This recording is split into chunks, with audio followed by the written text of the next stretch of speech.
I have forgotten what sound an arcade makes. If only there was a game with a title that could remind me.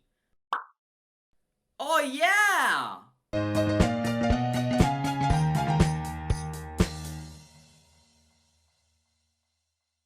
Greetings and welcome to Shootin and Pootin. Today I have the pleasure of reviewing the recently released Popgoes Arcade. Wait a minute, recently released? Let's back up a little.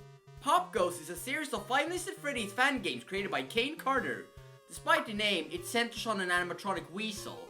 I guess mammals derived from the genus Mustela of the Mustelidae family inherently enjoy arcade machines.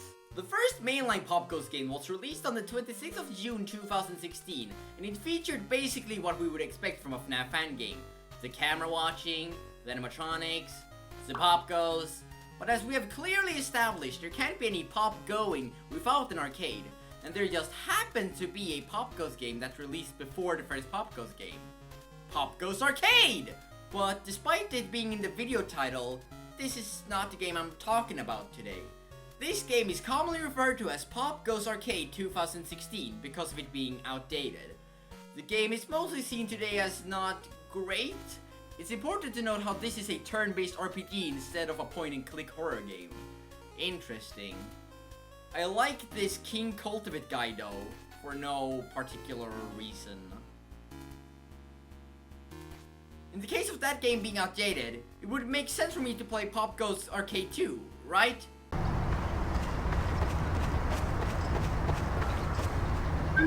Nope.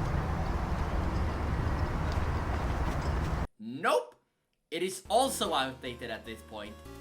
That must mean I'm playing the game only known as Popgoes Arcade 2020 edition.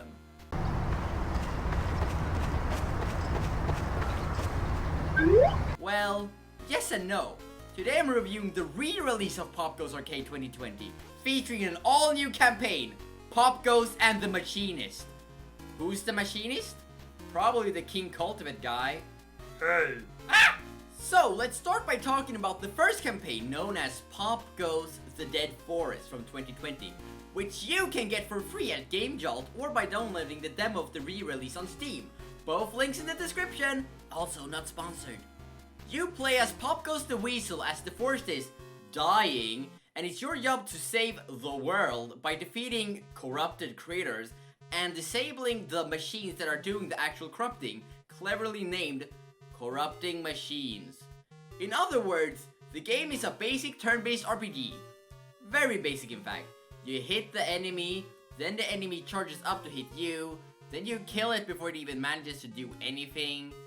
The gameplay is very repetitive, and that is expected with the genre, but it doesn't help that I have already played all of this before, and there is nothing new in the first campaign from what I could tell. They've made this re-release in such a way that you need to beat the old campaign before you play the new one. It makes sense once you play it, but it kinda sucks for people like me. The gameplay is very repetitive, as I said, but it does get better the further you get into it because of these upgrades Popgoes gets, which makes his abilities a lot more intuitive. But right when it started getting great, the game is over. Or more accurately, Popgoes and the Machinist begins! I'm just going to outright say it. The new campaign is much better than the old one, and is entirely thanks to your upgrades getting carried over from the old game. These upgrades are aptly named because they radically enhance the player experience. There's also a new mechanic known as Overkill, which is one of the most creative aspects I've seen in an RPG game in a long time. How does it work? I don't really know, but it's so fun to use.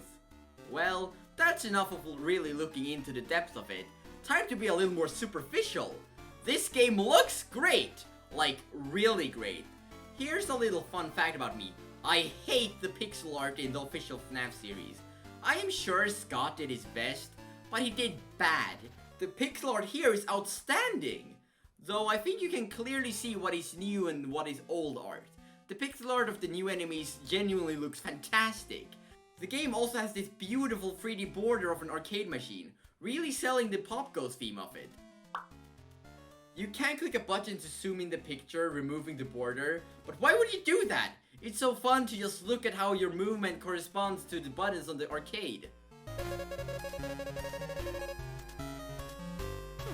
Thus, with that seamless transition, let's talk about the music. It's good. I'm really not educated in music, but I've always been able to tell how this series has really good music going all the way back to Popgoes Arcade 2016. It sounds good. Yup. I really like the story of the Popgoes series and all of the characters. Yes, all of the characters. So this game did not disappoint for me. The Popgoes games takes place in a universe where only Fnaf 1 through 3 happened. Despite me liking a lot about the games following the third entry, I deep down wish that the Fnaf story ended after the third game. And Popgoes fulfills that wish with a unique take on the Fnaf timeline. This game has a lot of fan service for Popgoes fans, but I don't really want to spoil any of it. If you want to know what happens, you'll just have to go into the description, click that Steam link, purchase it and play it for yourself, or watch Markiplier play it. Popgoes Arcade gets an 8 out of 10 M&Ms. Thank you for watching! Please go in the comment section below and give me suggestions on what other Fnaf fan games I can play. Maybe an actual Popgoes game? Tealerland? BONDEE'S Barnyard?